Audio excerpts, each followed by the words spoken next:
লোকসভা নির্বাচন opinion pole পশ্চিমবঙ্গের 5 heavyweight কেন্দ্রে দেব নাকি হিরণ, তাপস নাকি সুদীপ, রাজ্যের 5 কেন্দ্রে কে হতে পারে সম্ভবত জয়ী, দেখে নিন এক নজরে জনমত সমীক্ষা।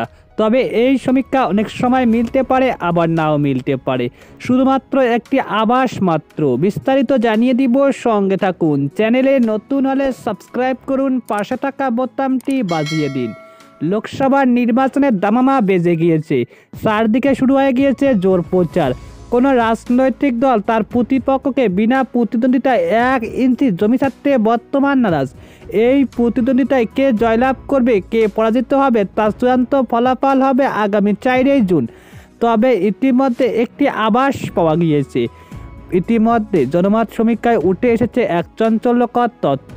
ইতিমধ্যে দেখা গিয়েছে জনপ্রিয় অভিনেতা হিরণ চট্টোপাধ্যায় দেব, অন্যদিকে পোড়খোয়া রাজনীতিবিদ তাপস রায়, সুদীপ বন্দ্যোপাধ্যায়। সাম্প্রতিক এবিপি ভোটার জনমত সমীক্ষা ফলাফল প্রকাশ করে, তাতে উত্তরবঙ্গে আলিপুরদুয়ার বিজেপি জয়লাভ করতে পারে বলে মনে করেছে। ইতিমধ্যে ওই কেন্দ্রে বিজেপি দলের প্রার্থী হয়েছে মনোজ তিগ্গা। ওই কেন্দ্র থেকে গত লোকসভা নির্বাচনে জয়লাভ করেছে বিজেপির জন বার্লা।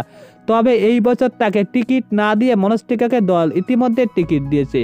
ওই কেন্দ্রে জয়লাভ করতে পারে ইতিমধ্যে, এমনটাই আভাস এসেছে।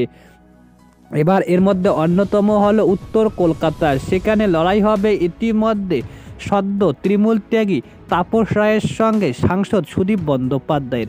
উত্তর কলকাতা থেকে বিজেপি ও তাপস রায় প্রত্যাশা করলে ওই কেন্দ্র থেকে সম্ভবত জয়লাভ করতে পারে সুদীপ বন্দ্যোপাধ্যায়, এমনটাই আভাস মিলেছে। এরপর অন্যতম লোকসভা কেন্দ্র এবার ঘাটাল। 2 অভিনেতার লড়াই ইতিমধ্যে রাজ্যবাসী দেখবে। অভিনেতা হিরণ ও দেবের মধ্যে এই 2 কেন্দ্রে জয়লাভ করলে শেষ মুহূর্তে জয়লাভ করতে পারে দেব, এমনটাই উঠে এসেছে জনমত সমীক্ষায়। এরপর জয়নগর, ওই কেন্দ্রে ইতিমধ্যে তাকানো যায় তাহলে ওই কেন্দ্রে 1% ভোট যে কোনো সময় ফলাফল বদলে দিতে পারে। এই কেন্দ্রে জনমত সমীক্ষায় তৃণমূল প্রার্থী প্রতিভা মণ্ডলকে এগিয়ে রাখা হয়েছে। ঝাড়গ্রাম লোকসভা কেন্দ্রে 1% সুইমিং ভোট হলে যে কোনো সময় ফলাফল বদলে দিতে পারে। তবে জনমত সমীক্ষায় বর্তমান এগিয়ে রাখা হয়েছে বিজেপির প্রণব টুডুকে।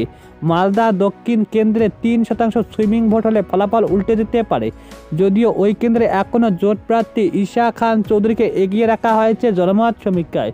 তবে নজর বলে মনে করেছে গোটা রাজ্যবাসী।